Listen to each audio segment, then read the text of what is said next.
kembali lagi dengan podcast Press BD episode ke-38 dengan aku Larissa dan aku Aurel. Hari ini kita kedatangan salah satu guru baru di SMK Negeri 1 Gianyar. Ibu boleh perkenalkan diri dulu? Oke, selamat sore semuanya. Perkenalkan, saya Izatul Laila Syamsi, bisa dipanggil Ila. Saya salah satu guru di SMKN 1 Gianyar yang mengajar mata pelajaran IPAS. Saya berasal dari luar Bali, khususnya di Situbondo, Jawa Timur. Terima kasih. Ya. Nah, di sini podcastnya kita akan tanya beberapa pertanyaan santai. Dan santai-santai aja Ibu ya. Oke. First impression Ibu pertama kali nih ke Bali, apa sih gitu pengalamannya? Paling berkesan lah gitu. Oke, kalau ditanya first impression ke Bali ya, saya kaget sih. Ternyata hewan anjing di Bali tuh sebanyak kucing yang biasanya ada di Jawa. Ya. Saya nggak berekspektasi kalau itu bakalan seliar itu. Ternyata itu ada di mana-mana. Tapi kalau ingin bertanya first impression ketika saya masuk di sekolah ini, yang bikin saya terkesan adalah dari rambut mereka yang dikepang dengan sangat rapi. Mungkin kalau pakaian ya, meskipun di Jawa kan kita selalu pakainya panjang-panjang. Ya, di sini berjilbab ya, berjilbab seperti itu. Kalau di sini ya lebih pendek seperti itu. Ibu udah lama jadi guru? Kalau jadi guru, saya baru mulai bulan Oktober tahun lalu. Belum lah ada 1 tahun untuk menjadi seorang guru. Belum. Bagaimana sih kesan pertama Ibu saat tahu bakal ngajar di SMK Negeri 1 Gianyar? Awal pas tahu nih mau ngajar di SMK ya, Ya. wah kaget sih, lebih ke deg-degan karena sorry to say, pandangan orang terkait anak SMK itu kan sedikit lebih nakal. Ya. Tapi ternyata setelah saya terjun sendiri nih, enggak tuh, saya malah lebih chill, lebih tenang, dan di SMK tidak semenakutkan itu. Kalau boleh tahu nih Bu, boleh nggak sih cerita sedikit aja perjalanan Ibu hingga bisa jadi guru di sini?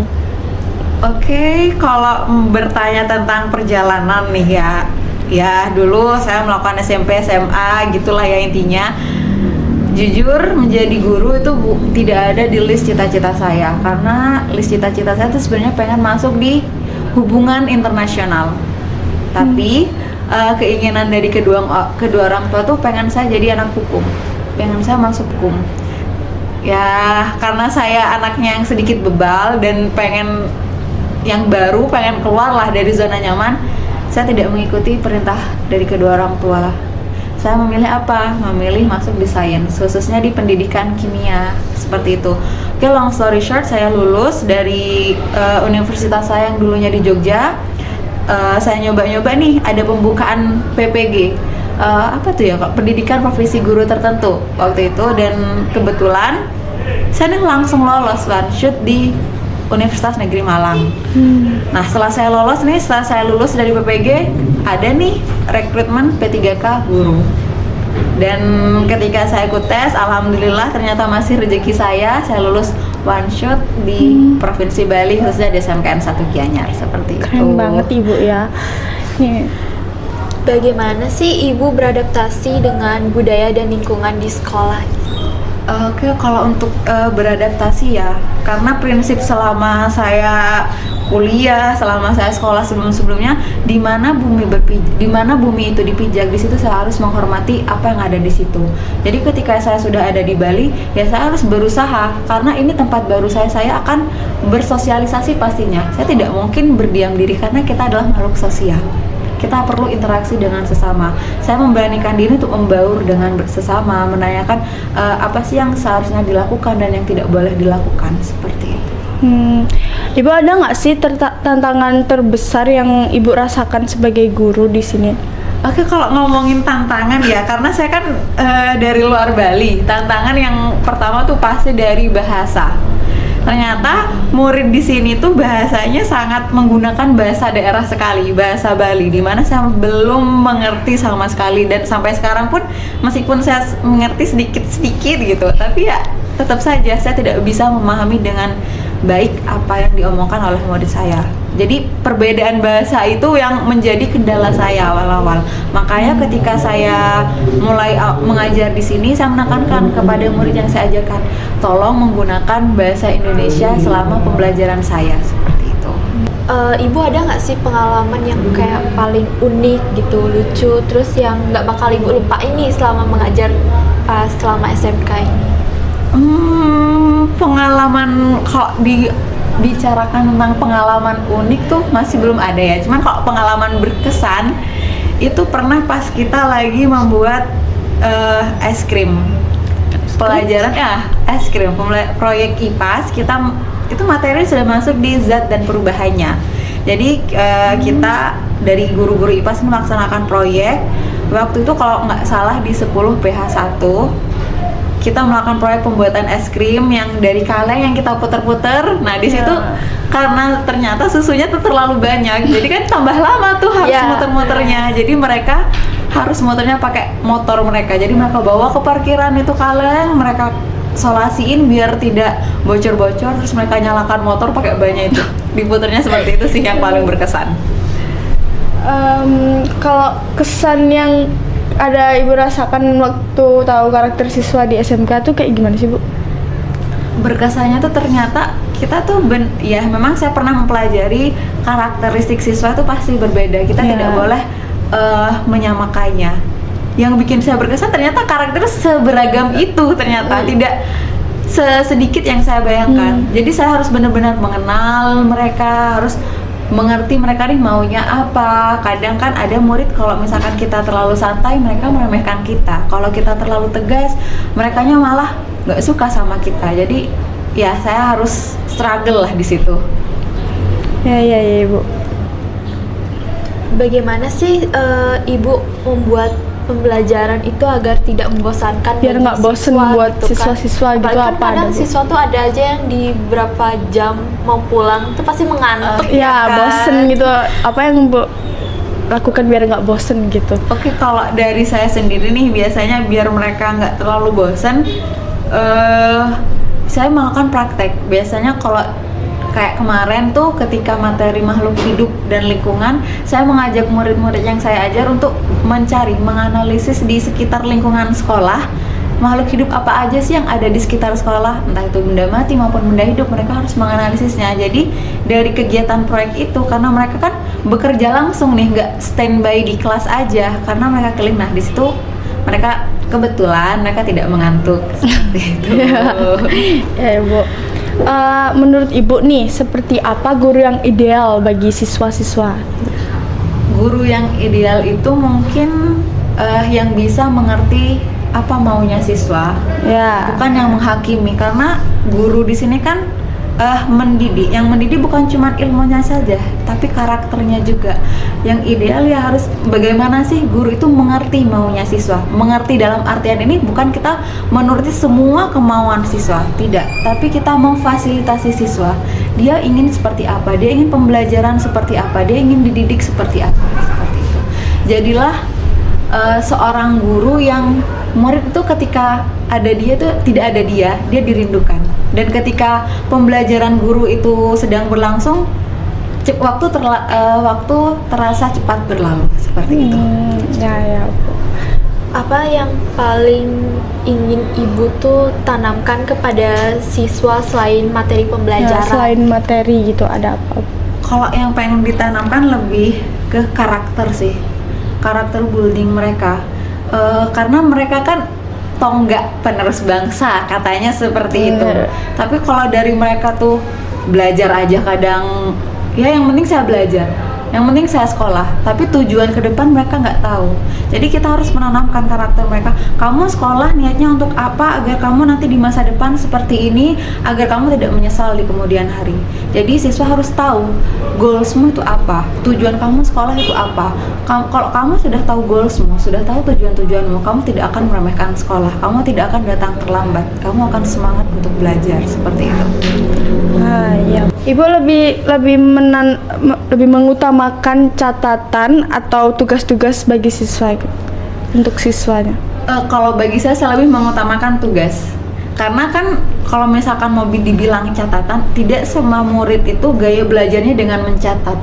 Ada yang cuma dari mengingat seperti itu, ada yang dari kegiatan praktek-praktek seperti itu. Jadi saya lebih menekankan ke tugas. Untuk mencatat bagaimana siswa mengingat, saya membebaskan kepada murid saya. Terserah kalian, asalkan materi yang saya sampaikan dapat tercermati dengan baik. Seperti itu. Pernah ada siswa yang memberikan pengalaman atau pelajaran yang paling berharga buat ibu nggak nih? Siswa yang memberi pelajaran berharga. Ya, pengalaman berharga. Ya, sebenarnya ada. Salah satu siswa tuh ada yang saya kebingungan dia maunya apa, karena ketika saya beri tugas, saya dekati, dia bukan tidak mengerjakan tugasnya, dia mengerjakan, tapi hanya semaunya dia saja, tidak sampai akhir. Misalkan saya memberikan tugas sebanyak 5 soal, ya dia maunya hanya 2, ya udah dia kerjakan saja. Saya dekati apa yang dia mau, dia sebenarnya sudah tidak ada keinginan untuk belajar. Ya dari situ apa yang saya harus lakukan pada siswa tersebut, itu yang menjadi PR sampai saat ini. Dan anaknya sudah naik ke kelas yang lebih tinggi, saya masih kebingungan, PR-nya masih menjadi tanda tanya. Ada target atau impian ibu nggak selama menjadi bagian dari SMK Negeri 1 Gianyar?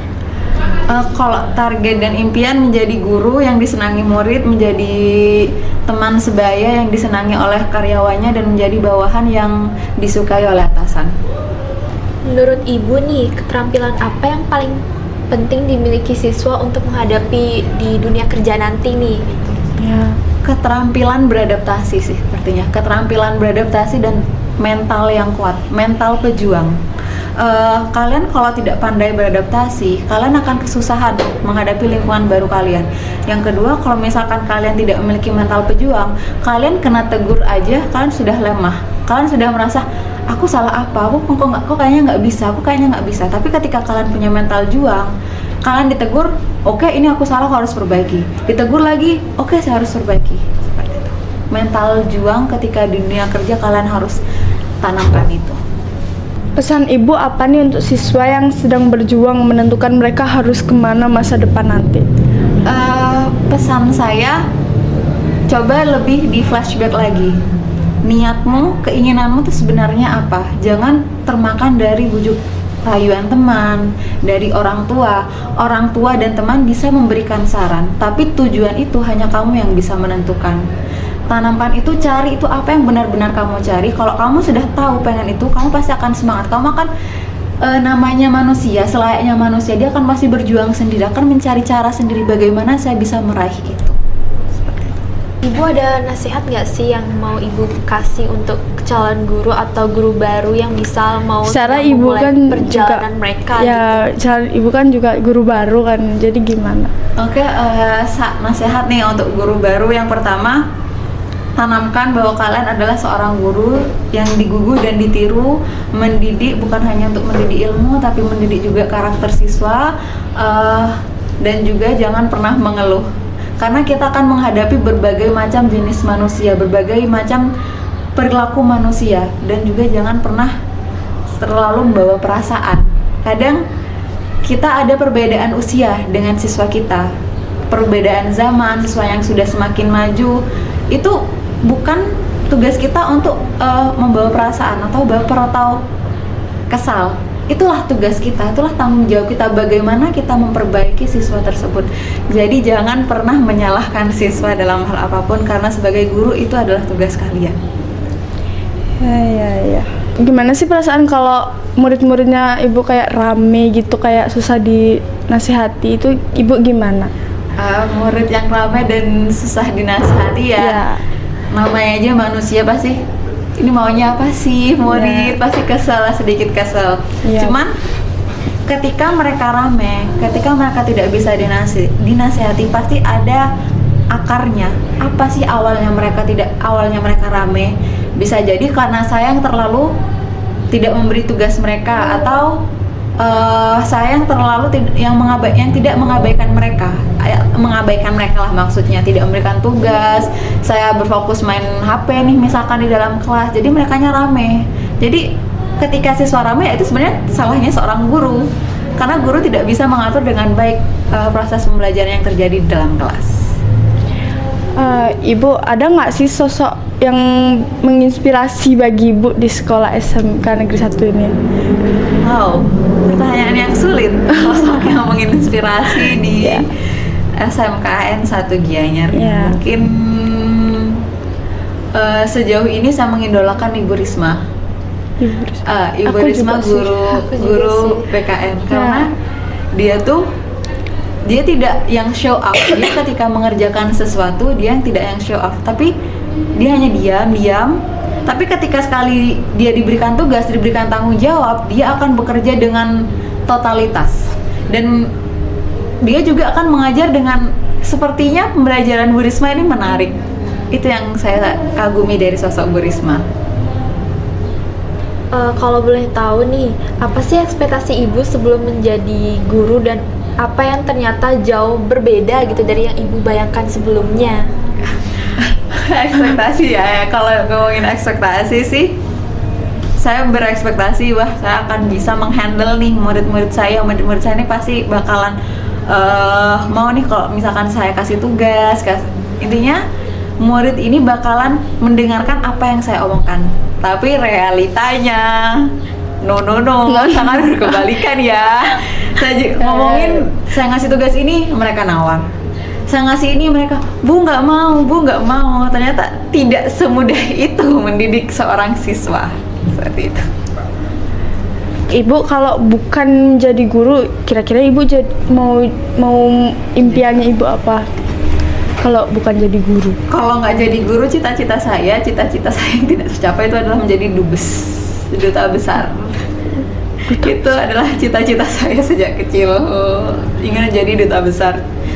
Ya, karena terhalang restu orang tua dan sudah tidak diperbolehkan orang tua, guru adalah pilihan terbaik. Pernah nggak ibu terpikir bila ibu itu kayak menyerah jadi guru gitu, ada nggak bu? Karena saya guru baru nih, guru muda, jadi semangatnya masih sangat membara. Jadi kayak oke, saya harus bisa mendidik murid saya yang tidak nakal, yang sedikit tidak mendengar arahan saya seperti itu. Jadi masih tidak terfikirkan kalau tidak menjadi guru gimana, kalau benar jadi guru gimana, itu belum terfikirkan sama sekali. Boleh nggak sih Ibu kasih satu kata aja untuk menggambarkan pengalaman menjadi guru baru di SMK Negeri 1 Gianyar gitu? Kan banyak nih yang mau tahu gitu. Kalau satu kata nih, menyenangkan. Sangat menyenangkan di SMK 1 Gianyar itu. Jadi Bu, selanjutnya terakhir apa sih kesan dan pesan untuk podcast kita ini? Oke, kalau dari kesan dulu ya. Kesannya karena ini podcast perdana yang saya hadiri di lingkup sekolah, saya kagum. Ternyata kalian kan masih siswa, masih kelas 10, udah jago editing, udah jago jadi reporter. Itu kesan saya, wow, ternyata murid-murid di SMK sini pada hebat-hebat ya, udah bisa editing, udah bisa ngedirect, udah bisa jadi reporter seperti itu. Kalau pesannya ya kembangkan terus lah bibit-bibit kalian sebagai reporter, sebagai editing, sebagai sutradara yang ngedirect seperti itu. Semoga nanti podcast ini bintang tamunya nggak cuma di lingkup sekolah, siapa tahu nanti bisa langsung mendatangkan orang-orang yang lebih hebat, yang lebih pakemnya di bisnis digital itu sendiri.